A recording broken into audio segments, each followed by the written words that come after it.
CM आवास कूच आज 9 सूत्रीय मांगों को लेकर करेंगे आवास पर कूच। गोलीकांड के दोषियों को सजा दिलाने की मांग। गोलीकांड के दोषियों को सजा दिलाने की मांग। मुजफ्फरनगर, खटीमा, मसूरी में हुआ था गोलीकांड। आंदोलनकारियों का सीएम आवास कूच आज। आंदोलनकारियों का 10% क्षैतिज आरक्षण लागू। आंदोलनकारियों के आश्रितों के लिए पेंशन का शासन आदेश जारी। गैरसैंण को स्थायी राजधानी, भू कानून बनाने की सरकार से मांग। देहरादून से खबर, आंदोलनकारियों का सीएम आवास कूच आज। 9 सूत्रीय मांगों को लेकर करेंगे आवास पर कूच।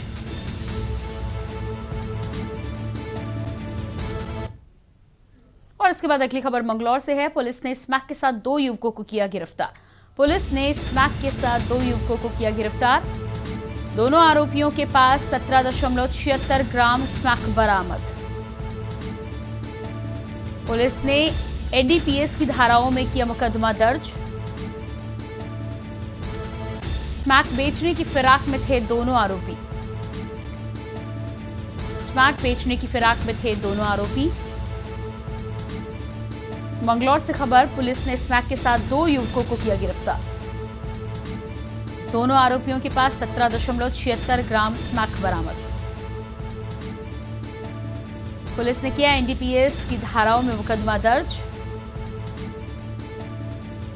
स्मैक बेचने की फिराक में थे दोनों युवक।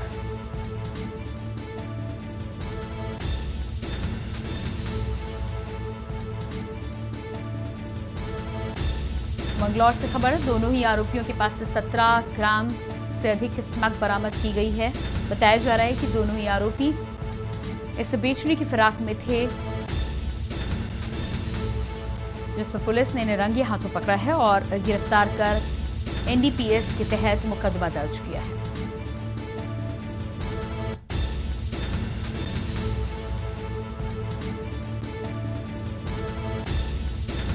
दोनों ही आरोपियों को इस मामले में गिरफ्तार किया गया है।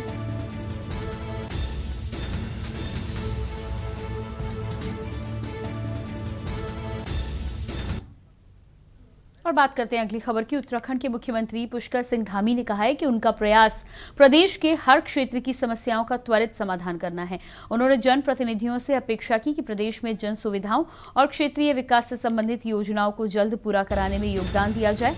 मुख्यमंत्री आवास स्थित कैंप कार्यालय में शनिवार को मुख्यमंत्री से विधायक रायपुर उमेश शर्मा काऊ के साथ बड़ी संख्या में आए ग्राम प्रधानों, पार्षद, स्थानीय जनप्रतिनिधियों ने मुलाकात की।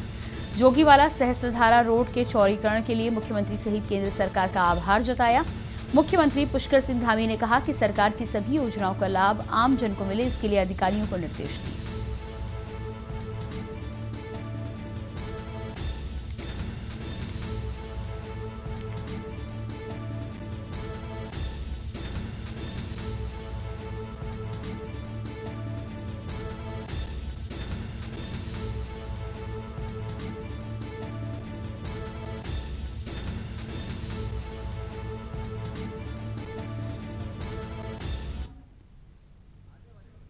खबर देहरादून से है, जहां कोरोना टीकाकरण में पक्षपात का आरोप लगाते हुए अनुसूचित जाति विभाग के प्रदेश अध्यक्ष व पूर्व विधायक कांग्रेस राजकुमार के नेतृत्व में कांग्रेस प्रतिनिधि मंडल में मुख्य चिकित्सा अधिकारी से मिलकर ज्ञापन सौंपा है।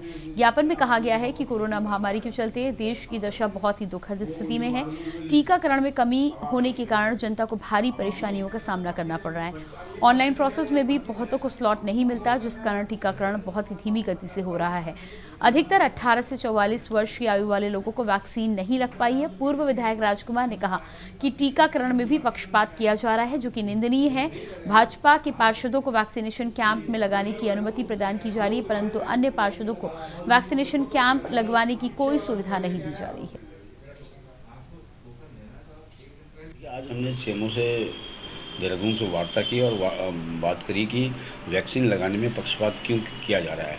ये लोग ऐसा कर रहे हैं कि जहाँ पे भारतीय जनता पार्टी के पार्षद, चुने हुए पार्षद हैं, उन लोगों को टोकन सिस्टम कर रखा है, टोकन बांट देते हैं रात को और सुबह वो जाके वैक्सीन लगा लेते हैं, जबकि जो लाइन में लगा हुआ व्यक्ति है उसका नंबर ही नहीं आ पाता, वो दर भटकता है, 2-2, 3-3 घंटे तक खड़ा रहता है।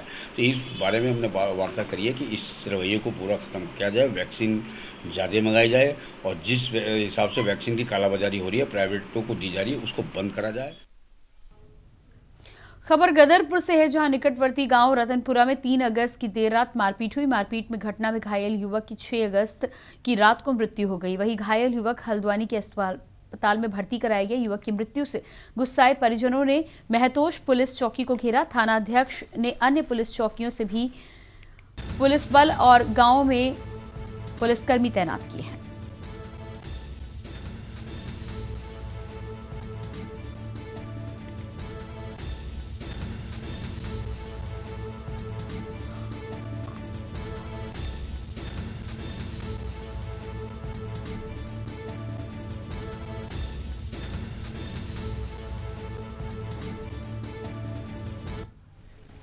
ये घटना 3 तारीख की है। इसमें 323, 325 और 506 में मुकदमा पंजीकृत हुआ था। 147 और कल रात्रि में पता चला है कि उसकी मृतक नरेश की मृत्यु हो गई है दौरान उपचार। ये रतनपुरा गांव है, मेरे बॉर्डर पे है। ये उत्तर प्रदेश और उत्तराखंड की सीमा को निर्धारित करता है। यहाँ पर एक मली कॉलोनी है। कॉलोनी के अंदर 2 अपने परिवार हैं, वाल्मीकि लोग। उन्होंने आपस में 4-5 दिन पहले झगड़ा किया। एक का नाम रोशन, एक का नाम नरेश। रोशन की तरफ से ज़्यादा पिटाई हो गई तो उपचार के दौरान सुशीला तिवारी हॉस्पिटल में इनकी, नरेश जी की मृत्यु हो गई। खबर बाजपुर से है, जहां नगर पालिका में दैनिक वेतन कर्मचारियों के आंदोलन को किसान नेता जगतार सिंह बाजवा ने समर्थन दिया है। इस दौरान जगतार सिंह बाजवा ने प्रदेश सरकार से दैनिक वेतन कर्मचारियों की मांग को पूरा किए जाने को लेकर अपील की। आपको बता दें कि बाजपुर नगर पालिका में कार्यरत दैनिक वेतन कर्मचारी बीते 1 सप्ताह से स्थायी कर्मचारी बनाए जाने की मांग को लेकर प्रदेश सरकार के खिलाफ काम बंद कर हड़ताल प्रदर्शन कर रहे हैं। कर्मचारियों के आंदोलन को किसान नेता बाजवा ने अपना समर्थन दिया। इस दौरान किसान नेता जगतार सिंह बाजवा ने कहा कि दैनिक वेतन कर्मचारियों की मांग को प्रदेश सरकार को समय से पूरा कर देना चाहिए, जिससे कोई अनहोनी घटना घटित न हो। मुझे लगता है कि शायद सरकार ने गंभीरता से सोचा नहीं है, क्योंकि इनकी जो मांग है वो इतनी वाजिब और जायज़ है कि उसमें ना तो सरकार को एक्स्ट्रा कोई बर्डन पड़ रहा है आर्थिक, किसी भी तरीके का सरकार को एक्स्ट्रा एफर्ट नहीं करना पड़ रहा। उसके बावजूद भी अगर कर्मचारियों को आज आत्मदाह की धमकी देने की स्थिति में आना पड़ रहा है, और ये बहुत ही दुर्भाग्यपूर्ण है। मेरा निवेदन है प्रदेश की सरकार से और यहाँ के जनप्रतिनिधियों से भी कि जितनी गंभीरता आप लोग चुनाव के टाइम पे दिखाते हो, तो यही तो लोग हैं आप लोगों को कुर्सी पे बैठाने वाले में, तो गंभीरता से लेकर के ये मुद्दा मुख्यमंत्री के सामने जाना चाहिए। बाजपुर नगर पालिका में कार्यरत दैनिक वेतन कर्मचारी प्रदेश सरकार से स्थायी कर्मचारी बनाए जाने की मांग को लेकर 1 सप्ताह से काम बंद कर हड़ताल पर बने हुए हैं। वहीं दैनिक वेतन कर्मचारियों ने 9 अगस्त तक स्थायी नहीं होने पर 10 अगस्त को सामूहिक आत्मदाह करने का मन बनाया। आपको बता दें कि बाजपुर में नगर पालिका में कार्यरत दैनिक वेतन कर्मचारी बीते 32 वर्षों से कार्य कर रहे हैं। दैनिक वेतन कर्मचारियों द्वारा लगातार समय समय पर प्रदेश सरकार से स्थायी कर्मचारी बनाए जाने को लेकर मांग की गई, लेकिन प्रदेश सरकार ने दैनिक वेतन कर्मचारियों की मांग को अनसुना कर दिया, जिससे आक्रोशित होकर बीते 1 सप्ताह से दैनिक वेतन कर्मचारी काम बंद कर हड़ताल पर बने हुए हैं।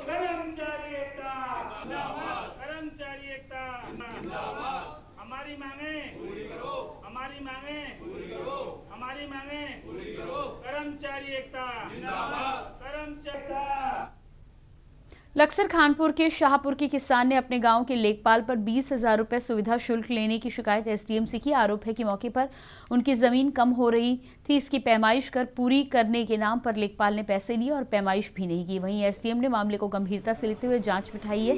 आपको बता दें कि खानपुर विकास खंड के शाहपुर गाँव के किसान करण सिंह व जगपाल शनिवार सुबह लक्सर तहसील पहुंचे और एसडीएम शैलेंद्र सिंह नेगी से मुलाकात की। उन्होंने एसडीएम को शिकायती पत्र देकर बताया कि गाँव में उनके पास जो खेती की जमीन है वो सरकारी दस्तावेजों के लिहाज से मौके पर कम हो रही है। उन्होंने गांव के लेखपाल से इस संबंध में बात की थी। आरोप लगाया था कि लेखपाल ने जमीन की पैमाइश कर उनकी कृषि भूमि राजस्व अभिलेखों के मुताबिक पूरी करने का आश्वासन दिया था और बदले में 40,000 रुपए सुविधा शुल्क मांगा। दोनों ने 10-10 हजार मिलकर कुल 20,000 रुपए रकम इकट्ठा की और लेखपाल के सुपुर्द कर दी। उधर आरोपी लेखपाल अरुण कुमार का कहना है कि शिकायत झूठ है, उन्होंने किसी किसान से पैसे नहीं लिए।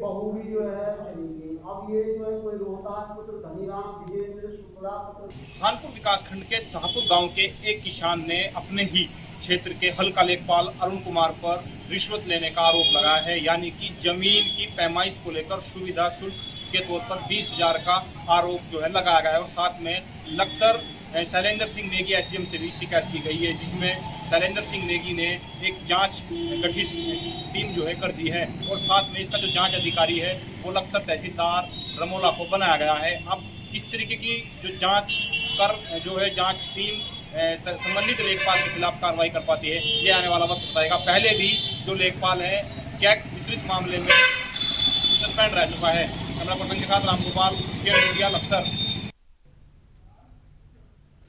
खबर खटीमा से है, जहां कांग्रेस पार्टी में नेतृत्व परिवर्तन के बाद नवनियुक्त तो कांग्रेस के प्रदेश कार्यकारिणी अध्यक्ष भुवन कापड़ी के पहली बार खटीमा आगमन पर स्वागत किया गया, जिसमें पार्टी के प्रदेश पदाधिकारी समेत नवनियुक्त नेता प्रतिपक्ष प्रीतम सिंह भी शामिल रहे।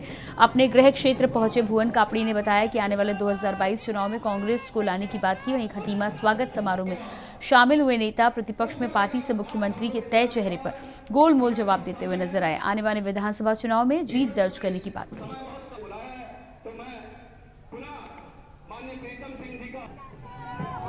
का अवसर मिला और जिस तरीके से खटीमा के लोगों में और कांग्रेस के साथियों में उत्साह देखा गया, मैं कह सकता हूं कि 2022 में कांग्रेस की वापसी उत्तराखंड राज्य के अंदर होने जा रही है। जहां तक आपने मुद्दों का जिक्र किया, एक मुद्दा हो तो मैं उसका जिक्र करूं। यहाँ तो मुद्दों की भरमार है, आपके सामने है। किसान सड़कों पर है, बेरोजगार साथ ही रोजगार के लिए संघर्ष कर रहा है, महंगाई अपने चरम पर है। ये जिस राजनीतिक दल का कोई अस्तित्व उत्तराखंड राज्य में नहीं है, उसका आप जिक्र कर रहे हैं। कांग्रेस जब टिकट बांटेगी तो चेहरे आपके सामने आ जाएंगे। जनता का हमेशा स्नेह मिला, हमेशा प्यार मिला। आज भी युवाओं में, महिलाओं में, बुजुर्गों में मेरे लिए प्यार है। मैं उसके लिए दिल की गहराइयों से उनका धन्यवाद करना चाहता हूँ। और आने वाले 22 में ये लोग वोट के रूप में मुझे जो है और मदद करेंगे। क्या कहेंगे, क्षेत्र से मुख्यमंत्री बने हैं, यहाँ के विधायक, और क्या मुद्दे रहेंगे कांग्रेस के आने वाले चुनाव में? देख, कांग्रेस का जो सबसे बड़ा मुद्दा है वो न्याय का। हम कांग्रेस की सरकार बनाकर युवाओं को रोजगार के रूप में न्याय देंगे। हम जो है महिलाओं को सुरक्षित रखकर न्याय देंगे। हम जो मजदूर वर्ग है, उस मजदूर वर्ग के जो आज श्रम विभाग की योजना को कठिन कर दिया, उसे सरल करके उन्हें न्याय देंगे।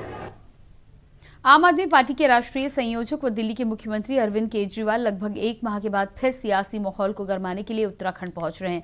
9 अगस्त को देहरादून पहुंचकर नया ऐलान कर सकते हैं। साथ ही रोड शो कर संवाद के जरिए पार्टी कार्यकर्ताओं में जोश भरने का काम करेंगे। आपको बता दें कि अरविंद केजरीवाल ने बीते माह 11 जुलाई को अपने 1 दिवसीय दौरे के दौरान ऊर्जा क्षेत्र में 4 बातों का ऐलान किया था, जिसमें राज्य के हर परिवार को 300 यूनिट मुफ्त बिजली, किसानों को फ्री बिजली, पुराने बिल माफ, 24 घंटे बिजली की गारंटी दी गई थी। उनके इस ऐलान के बाद मुफ्त बिजली को लेकर उत्तराखंड का सियासी माहौल गरमाया था।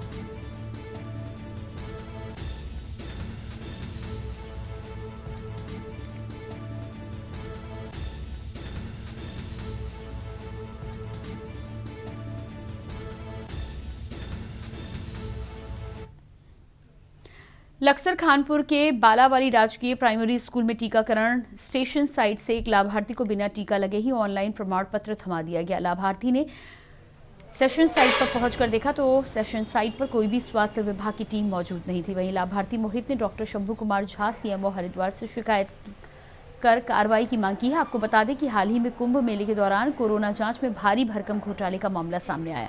इसमें स्थानीय पुलिस के साथ ईडी भी छापेमारी कर रही है। इसके साथ ही साथ अब कोविड के टीकाकरण में भी गड़बड़ी की बातें सामने आ रही हैं। मैंने आज सुबह अपना अपॉइंटमेंट लिया वैक्सीन का। वैक्सीन मेरा बुक हो गया और टीकाकरण का मेरा समय था 3 से 5 के बीच में। और ये वैक्सीन सेंटर था मेरा बालावाली हरिद्वार प्राइमरी स्कूल में। और मैं जैसे ही घर से निकला अपने वैक्सीनेशन के लिए, टीकाकरण के लिए, टीकाकरण जैसे ही पहुंचने वाला जाने से पहले मेरे पास मैसेज आ जाता है कि डियर मोहित, आपका जो है वैक्सीनेशन हो चुका और सर्टिफिकेट भी मेरा तैयार हो चुका। हालांकि मेरा टीका लगा नहीं, मैं वैक्सीनेशन सेंटर पहुंचा तक नहीं, ठीक है। और जहां मैं इसके बाद मैं पहुंचने के बाद देखा मैंने वैक्सीन सेंटर पे कोई वैक्सीन वहां सेंटर नहीं था। लक्सर गन्ना समिति ने किसान का उसकी ऋण सीमा से 5 गुना ज्यादा खाद दे दिया। जांच करने पर पहुंचे डीसीओ को समिति के 5 कर्मचारी नदारद मिले। 5 का वेतन रोकते हुए स्पष्टीकरण मांगा गया है। आपको बता दें कि उधर किसान का ऋण मंजूर करने वाले कर्मचारियों पर विभागीय कार्रवाई करने की तैयारी हो रही है। लक्सर गन्ना समिति के सदस्य किसानों को उनके गन्ने की बेसिक कोटे के मुताबिक खाद का ऋण दिया जाता है। आरोप है कि वर्ष 2014 से 17 तक समिति के तत्कालीन सुपरवाइजर व सचिव ने मिर्जापुर के किसान को 5 लाख का खाद उधार दिया, जबकि किसान की अधिकतम सीमा 80,000 रुपए थी। ऊपर से 2017 के बाद किसान ने समिति के मार्फत चीनी मिल को गन्ने की आपूर्ति बंद कर दी। लिहाजा किसान पर समिति किसान से अभी तक कर्ज की रकम वसूल नहीं कर सकी है।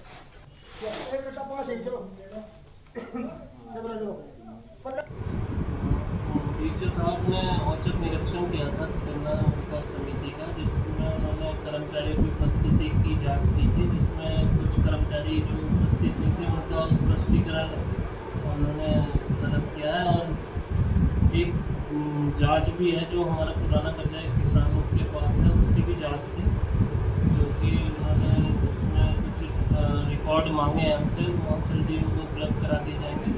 अक्सर सहकारी समिति पर इस समय हम मौजूद हैं। यहाँ डीसीओ साहब ने एक निरीक्षण भी किया है। निरीक्षण के दौरान जो कर्मचारी है वो अनुपस्थित यानी कि मिले हैं, उनके खिलाफ भी अब कार्रवाई की जा रही है। उनकी जो सैलरी है वो रोकी जा रही है। साथ में जो पूर्व सचिव है उसके खिलाफ भी कहीं ना कहीं अब तलवार लटक गई है। ऐसे में यानी कि ऋण सीमा से ज़्यादा खाद देने का जो मामला है वो तूल पकड़ गया है। और साथ में जिस तरीके से 2014 से लेकर अब तक यानी कि एक किसान को ऋण सीमा से ज़्यादा खाद देने का मामला प्रकाश में आया है, उसको लेकर निरीक्षण किया गया है और साथ में कहीं ना कहीं अब कार्रवाई भी की जा रही है। कैमरा पर्सन के साथ रामगोपाल, के न्यूज़ इंडिया, लक्सर।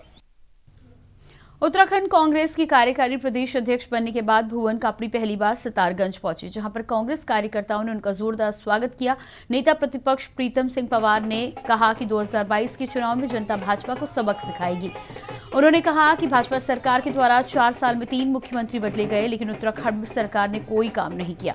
रोजगार का दम भरने वाली भाजपा सरकार में आज भी लाखों युवा बेरोजगार हैं, जिनको सरकार के द्वारा रोजगार नहीं दिया जा रहा। तो वहीं सरकारी विभागों में काफी पद रिक्त पड़े हुए हैं, जिस पर सरकार भर्ती नहीं निकाल रही।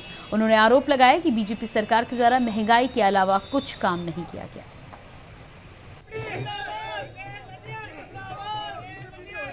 समझता हूं कि कांग्रेस के साथियों में जो जोश है, रोष है, निश्चित रूप से इसका लाभ जो है कांग्रेस को 2022 में मिलने जा रहा है। सत्ता में बैठे हुए लोगों ने बड़े बड़े वादे उत्तराखंड के लोगों से किए, एक भी वादा पूरा नहीं किया।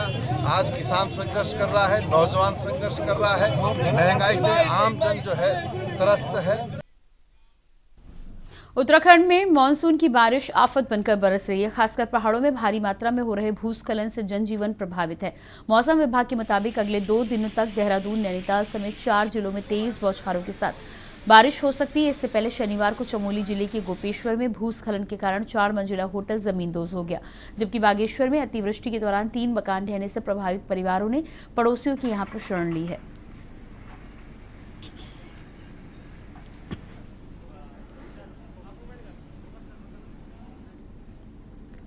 और इसी के साथ फिलहाल इस बुलेटिन में इतना ही। बाकी खबरों के लिए देखते रहिए के न्यूज़ इंडिया। नमस्कार।